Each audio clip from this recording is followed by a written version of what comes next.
ṣe ẹ̀là ìbọ̀ ṣiṣẹ́ gbogbo àtọ́ àsọ̀rọ̀ ìròyìn fún gbogbo ẹ̀yin èèyàn wa nínú ilẹ̀ mo pè pátá ọba tó ní wá yóò dùn wá jì wá gbogbo ẹ̀yin ẹlẹ́sìn kejì náà ní lọ́tún lósì mú kẹ́yìn náà ọba tó ní wá yóò dùn tì wá mo wá kó sábẹ́ gbogbo olólùfẹ́ láṣẹ lọ́wọ́ Elédùmarè ọba tó ní wá yóò dùn tì wá o ọ̀rọ̀ méjì péré ni mo fẹ́ sọ ní dédé àkókò yìí tí mo sì fẹ́ kẹ́ bá mi fi òye gbé Olódùmarè dákun wọlá dédé àkókò yìí jí ó túbọ̀ mọ́ dùn kó mọ́ bà fún Alhaji Akewu Gbagold torí wípé mo mọye èèyàn tó pè mí nígbà tí wọ́n rí picture Alhaji Akewu Gbagold àti Talọ́lọ́hun tí wọ́n jọ ń gbé àwọn ti pàdé kí Talọ́lọ́hun tó wá explain bó ṣe ṣẹlẹ̀ lórí mídíà bàbá yìí bírú yín bá pọ̀ nínú Islam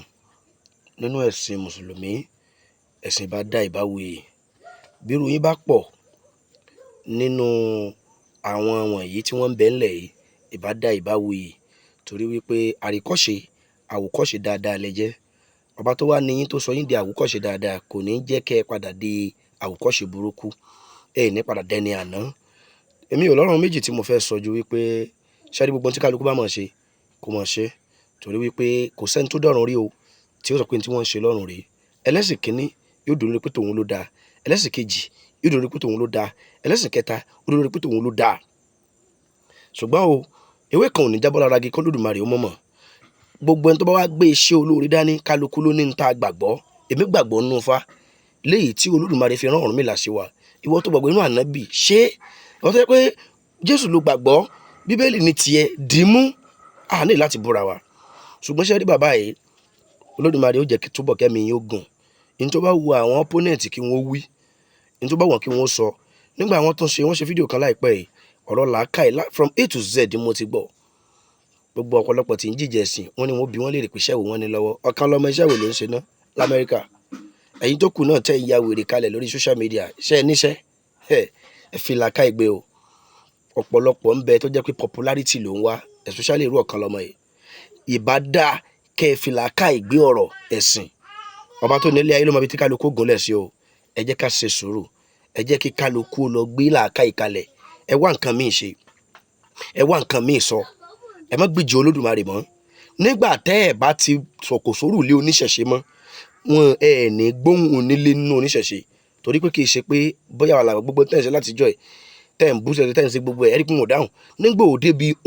ni wọ́n yọjú sí yín tẹ́ ẹ bá ti pinwó ẹ kò ní sí wàhálà ṣùgbọ́n gẹ́gẹ́ bí bàbá ìyá Akewu Gbagold mọ̀ pọ̀pọ̀lọpọ̀ tí ò ní gba tiyín lè mọ́ gba tiyín kò sẹ́ni tó burú ń bẹ̀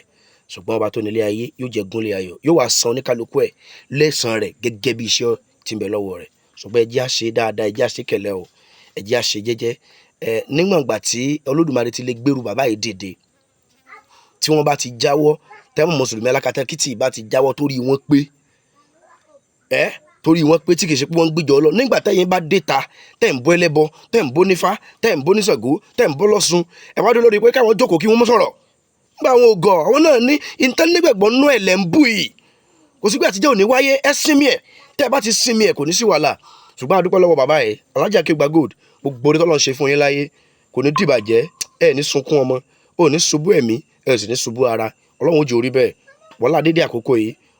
dédé àkókò yìí yóò rí bẹ́ẹ̀ ọba tó ní wọ́n jẹ́ oṣẹ́ ẹ bá mi pín ọ̀rọ̀ yìí ẹ̀yin tó kù náà ẹ wo àwòkọ́ṣe dáadáa lára àwọn aṣíwájú wọ̀nyí Muslim sá ni wọ́n Alhaji ni wọ́n ṣùgbọ́n ó sọ̀rọ̀ onílàákàyè kí ló kókó tásẹ̀tì ẹ̀yin tó kù lọ kí ló gbọ́pọ̀lọ yín lọ ọ̀nà òkèrè nínú pé ká sọ pé èèyàn ń jíṣẹ́ Ọlọ́run